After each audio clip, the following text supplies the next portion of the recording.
sixième étape. Alors, la sixième étape, j'aurais pu la mettre avant, mais je la mets maintenant parce qu'elle est liée aussi à la septième étape. La septième étape, c'est vraiment de vivre une relation sexuelle multidimensionnelle. J'y viens dans quelques instants. Mais la sixième étape, c'est de vous réconcilier, on peut le mettre aussi avant, hein, mais de vous réconcilier avec votre corps, de vous réconcilier avec votre dimension intime, sexuelle, avec votre sexe. Parce que le sexe, la sexualité est un, comment dire, est un fondement de la relation. C'est vraiment les maîtres taoïstes qui enseignent la maîtrise de l'énergie sexuelle disent que tout se passe dans la chambre à coucher, en fait.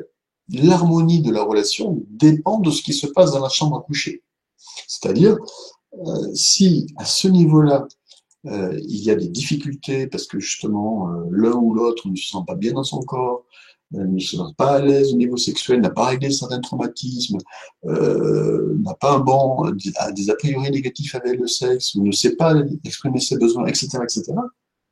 Bah, une fois passée la phase amoureuse, là, tout le monde passe la phase amoureuse, il n'y a pas de souci, hein.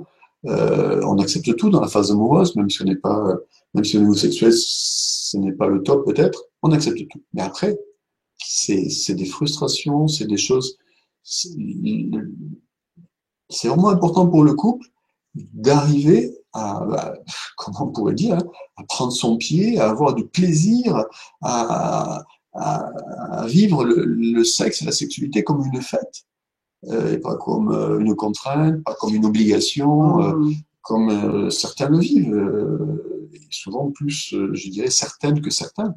Parce que voilà, Mais justement, parce que pour faire plaisir à leur partenaire, elles subissent, elles n'osent pas lui dire non, j'ai mal à la tête, je suis fatiguée, je n'ai pas envie. Et souvent, ce sont plus les femmes qui subissent.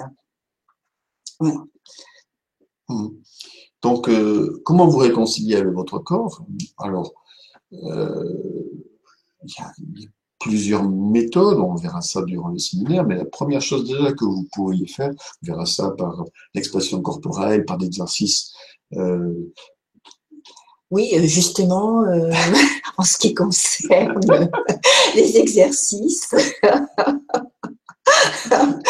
on verra ça justement par l'expression corporelle, parce que comme vous le savez, j'ai un diplôme de professeur de danse et j'adore danser.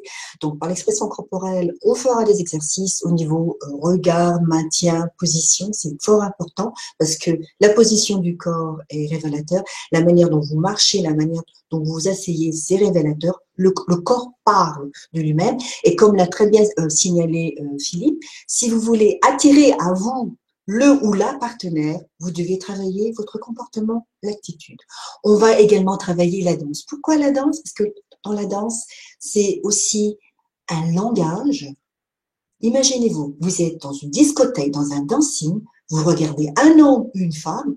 Si l'homme ou la femme danse bien, d'une manière un peu sexy, ça y est, elle ou il vont attirer le ou la partenaire. Donc, on va aussi travailler sur la danse. On va également travailler sur la respiration, parce que là également, c'est très important, comme l'a souligné Philippe.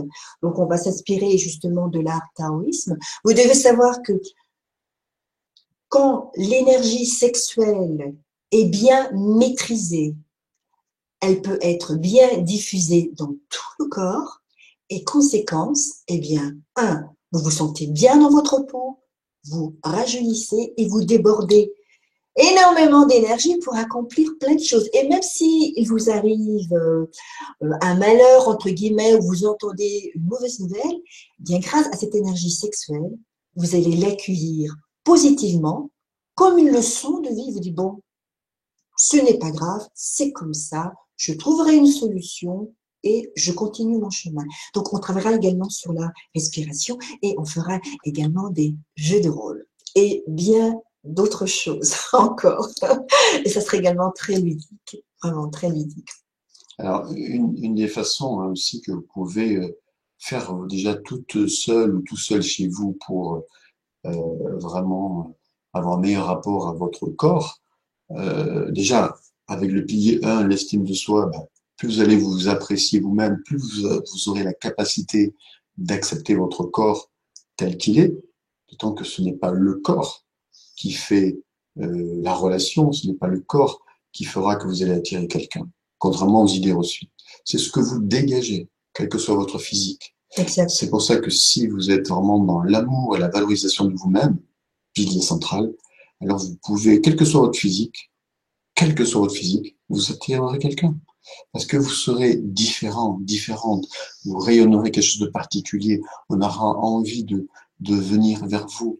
On sera séduit par votre discours, votre humour, votre façon d'être, etc. Parce que vous êtes bien dans votre peau. Le physique n'est pas important, contrairement à ce que vous croyez. Néanmoins, je peux comprendre, effectivement, que vous ayez besoin d'être bien aussi dans votre corps. Et ça, par ce cheminement de l'estime de soi, vous allez, et je l'enseigne dans ma formation C'est bien réussir, vous allez être plus à l'aise dans votre corps. Mais déjà, vous pouvez commencer, comme exercice, à valoriser votre corps, à noter ce que vous aimez chez vous, ce que vous n'aimez pas, puis vous demander pourquoi vous n'aimez pas cette partie du corps, et voir dans cette partie que vous n'aimez pas son utilité, parce que dans tout le corps, tout est utile, bien sûr. Chaque cellule et chaque partie de notre corps est utile. Alors, voilà, commencez aussi à voir ce que vous aimez, à voir ce qu'il y a de bien dans ce que vous n'aimez pas malgré tout. Et puis, en voyant aussi ce que vous aimez chez vous, physiquement, ben, vous allez petit à petit effacer, je dirais, les défauts physiques que vous pensez avoir. Parce que voilà, c'est totalement subjectif. Hein. Il y a des personnes qui sont très bien et qui se voient pas bien dans une glace. Il y a des personnes qui sont pas physiquement, qui auront peut-être du poids ou autre chose, hein, enfin qui vont pas correspondre aux standards, qui vont tout à fait s'apprécier et se regarder avec plaisir dans un miroir, vous voyez. Donc c'est vraiment à l'intérieur que ça se passe. Et puis ce que je conseille ici comme exercice, et que nous ferons aussi pendant le stage, notamment nous travaillerons aussi le massage un petit peu pendant le stage, Oui. c'est travailler avec le toucher, c'est-à-dire commencer à vous toucher, vous. Vous devez pouvoir vous toucher tout le corps avec, à un moment donné, plaisir.